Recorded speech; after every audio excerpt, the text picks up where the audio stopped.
Hello, everyone, and welcome to another episode of the Canadian Podcow. Thanks so much for joining us. I'm Sarah Sash, and I'm here with my colleague, Andrew Gavel. Buddy, old pal, how's it going? It's wonderful, Sarah. How's everything in BC for you? Not too bad, not too bad. I'm gratefully home for like a month, so. One whole month? How is that possible? I thought as BC Dairy and as DFC board, you would be not allowed home for any more than about a 4-day window ever. Well, I do have to farm sometimes, you know. Oh, well, I guess that does kind of fit. So, but in BC, heck, you're probably like, you've probably already got first cut down or something like that. No. We got a whole bunch of dead cover crop out there right now because we got a big cold spell in January, so. Oh, well, it'll come. It feels like once we get to March, it just feels to me like we're so close. We're almost to spring. We might actually make it. Yeah, we got the combo of tulips and snow here. I don't know about you. We do not have tulips. We also don't have snow. So I'll take actually that. So last year, Andrew, we did an episode specifically for International Women's Day, and we decided to give it another crack this year because it was a great time. As you know, there's a ton of awesome women working in the industry, and we're going to touch on it again with another guest. We are. Now, I've got to ask first, Sarah, what does International Women's Day mean to you? Well, what doesn't it mean? I mean, this year the theme is inspire inclusion, and I think that's kind of what I'm all about. I love to get out in the industry, show how women can show up in all kinds of different spaces. And I mean, there are tons of us doing great things, and we need to be represented in all parts of the industry. So I just love a day to celebrate that, to talk about amazing stories of the different types of women in our communities, and just to kind of focus on it a little bit extra than we do the rest of the year. Well, and certainly when you talk about, women like yourself that are so involved in the industry and doing things to move our industry forward, we have a fantastic guest today who is doing just that very thing from Alberta. We've got Pierik from Pleasant Hill Farms. She's going to be joining us. Thank you for listening to the Canadian Podcow.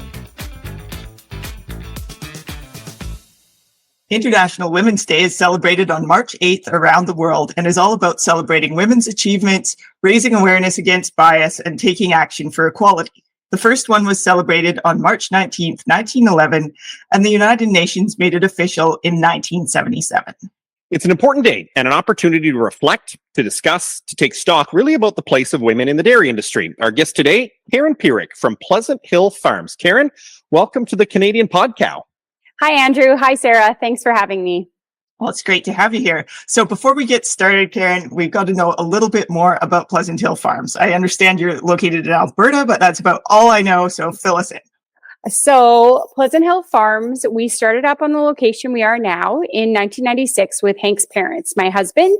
So he was 7 years old at the time, and we've kind of grown and expanded over the years. Originally, we were started with milking about 50 to 60 cows on the home place right now.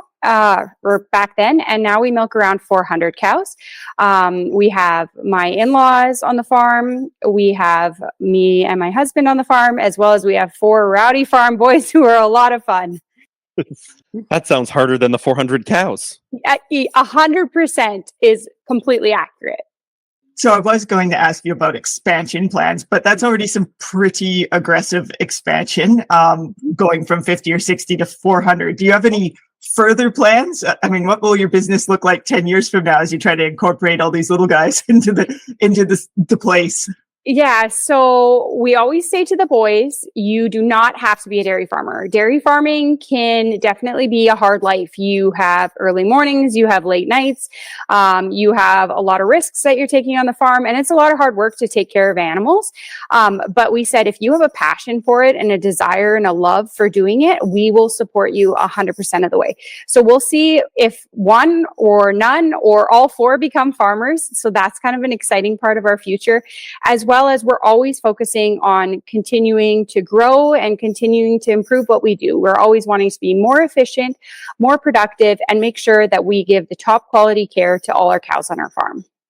Well, it's a great mission, I'd say, Karen, and I congratulate you on kind of all that success that you've had. Now, I asked Sarah this actually before you came on, so I want to ask you this as well. Is just what does as we come to International Women's Day, what does that mean to you? I first off think about celebrating about women just in general. So if I think back 100 years ago or 200 years ago, what women were able to do on even the farm level versus what we're able to do now. And then the excitement about what we're able to do in the future, it just brings me such joy to know how far we've come and how far we're going to continue to go. So I got to know, I mean, people out there listening know that I did not grow up on a dairy farm. Did you have dairy experience in your past?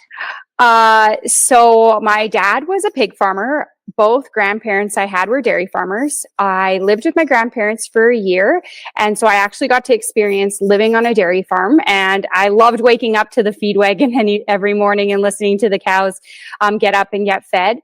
But I did not actually grow up on a dairy farm. So my kind of first actual day-to-day and understanding all the hard work was really when I started dating Hank. So my husband, I was 15 years old at the time, and we were high school sweethearts. And our second date was me being in the barn helping him do chores so we could actually get out and do something. And ever since then, I have been stuck in the barn at the most awkward times, but also enjoying and loving every minute of it. That sounds one of those like love stories made to happen. If he's taking you on a date in the barn, then and you go along with it, then it must be meant to be. So I'm curious, like before that, what did you want to do, or along as you're going through school, was dairy farmer what you wanted to do, or what you want to do instead? So growing up, I saw dairy farming. My grandparents did it. I had two uncles who were dairy farmers, and me and my cousin made pact with each other. We would never marry dairy farmers. We were in grade 2 and we were grade 3. And we said, we will never do it because they work way too hard. They're working at all times of the hour. They always show up late to our family events. So my cousin would always be late. We made a pact that we would never do it. But then I got a little bit older and I was like, well, Hank is kind of nice. Maybe he's not so bad. But I said, I'm not going to be the dairy farmer. He could be the dairy farmer. I'm going to become a nurse. So I got my Bachelor of Science in nursing and I became a registered nurse in Alberta. And I loved it. I loved taking care of people. I loved the environment of people that I got to work with. I really enjoyed it. But dairy farming always was there and it just kept pulling me back. And the more and more I did, the more and more I enjoyed it. So then when did you decide, like, you're not nursing now then, is that right? Yes. So I had to make the decision. As a woman, I still only have 24 hours in my day, just like everybody else. And it became a work-life balance issue. I have family that I need to take care of. I have a farm I need to take care of. And then I had my nursing career and I couldn't do all of them, even though I loved everything. So I decided what was the most important thing for me to do. And I really felt like having a farm family was the highest priority. Getting to raise my kids on a farm, getting to really make sure that everything on the farm was getting done and help my husband and really be a team in making sure that the farm was growing is something that was the priority. So I always say I didn't really choose dairy farming. I always feel like dairy farming just chose me. It kind of just drew me in and I couldn't help it. And I just love every minute of it. That's quite the thing, how it just chooses us, right? Yeah. But I like what you're saying about that you get to, in terms of raising your kids on the farm or being able to be at home doing that you get to do it. It's not that you have to do it, you get to do it and you want to do it. And I think that's so cool. Is there ever a point in time where you've been like, oh, nursing was nice, maybe I should go back to that, or you're loving every day and just getting to do this? I would say never. I could be honest though. I'm going to be honest. So there's a time when it's 3 a.m. and it's harvest season and you're working almost 24 hours straight and something's broke down and everything happens and I had a baby and it was crying and you go, why am I doing this? And then you remember, why am I doing this? I take pride in taking care of our animals, taking care of the environment, and creating a good quality Canadian milk. And that's dairy products for my neighbors, for my friends, and for my family. And that why keeps you going no matter what. And then you never regret it. Now, I'm a little afraid to ask this because I kind of probably know the answer. If you've got 4 boys and a husband and lots of people around the farm, something tells me that nursing degree comes in handy occasionally. Yeah, so Obviously, in our family life, we end up in an emergency room about once a month, to be honest. That's with my boys. Luckily, no employees or any farm consultants. It's just my kids. But it's because we're doing things on the farm, and I believe in doing things that are a little bit dangerous in a safe and cautious way, because that's the only way that they can learn it. But I use my background in nursing and my biology and my pathophysiology, and I can apply that to the cows on a daily basis. So how the cow, when it gets sick, and the process of it getting sick, and what's happening in its body, and how can we get it to recover the best, and all of these things. And working with the veterinarian, I'm able to understand on a deeper level how we can take care of the cows the best way possible. I also think from learning and working as a nurse, there is such a huge emphasis on working as an interdisciplinary team, having all members from all different types of areas in the hospital come together and work. And we do that same approach on the farm. So we have a dairy farm nutrition expert, and he comes in and he helps us formulate rations and create feed for our cows. We have another expert that comes in and helps us with our reproductive management and deciding what's the best mating programs that we can be using. And we have a vet that's just amazing, that's 24/7 on call. And using all of those team members and consultants on our farm just helps us to do an even better job than we could on our own. Well, you're totally right. It is a team game, and it takes all types of people. I can't wait to talk to you some more about all of these things, but right now we're going to have to stop to take a quick break for a message from our sponsor. We'll continue the conversation with Karen from Pleasant Hill Farms in just a moment. Meet a Canadian dairy farmer. Planting one tree, then hundreds more, to naturally purify the air. Preserving wildflowers for pollinators, and nurturing wetlands for healthier soil, so wildlife can prosper. Biodiversity is in our nature. Working towards a sustainable future. That's dairy farming forward. We're in! And we're back with Karen Pierik from Pleasant Hill Farms. Karen, making the choice to raise a family on a dairy farm has an impact on how the family will grow up. I mean, as a mom, you know that it has an impact on how you're raising the kids and doing your job every day on the farm, mixing the combo. How's your family life impacted by the busy farming operation and everything you're trying to squeeze into your day? I would say it looks significantly different than probably the average Canadian. Different is not always bad, though. It's our kind of fun. It's our kind of life. So it means we don't have weekends off where we can enjoy and relax and catch up on house chores. It means that sometimes we take random afternoons off instead, that if the farm is going good and everything is a little bit quiet, which you cross your fingers and knock on wood because that doesn't happen that often, then you take off the afternoon and you go away with the kids to do something fun like at the beach or the playground. But one of the joys that we have of raising the family on the farm and farm life is that we can work together as a team. That means that our kids are always coming out with us in the barns. They're seeing what we're doing, they're helping us, and they're learning and growing. And that's just an amazing opportunity for them. Yeah, I was going to ask you about that in terms of what the biggest kind of highlights are for you of having the family there. And I know for me, like if I'm away traveling and I hear that my kids went in the barn and did chores on their own, I'm like, whoa, yes, I actually taught those guys something, because when I'm at home and we're doing it together, I mean, we just go along and go about our day. But when you realize the impact you're having on their lives when they're independent of you, it's pretty cool. So is there something that you could share with us about your kids that really kind of brings it home? Yeah, like that idea that these kids can master these skills, and then it's skills for their life, and it's also the responsibility. So like from when they were young kids, all our kids learned how to count by counting the bottles that we are feeding the calves. And so every time we would get a new bottle for a new calf, they would be like 1, 2, 3, 4. And then it built up from there to the point where now I can say, okay, boys, you're home from school today. You know that there's chores and responsibilities. What do you think is important? And I get them to decide, hey, these are the things that we need to do. We know that there are responsibilities that we have to take care of, and we're going to do these first. And once we knock them off the list, yeah, hopefully we can do something fun a little bit later on. That does sound like a lot of fun. And it actually sounds similar to how we kind of manage things around here. And I know we've found over the last, few years with technology kind of coming more and more in the farm, when kids come out, milking was never something they were able to do before.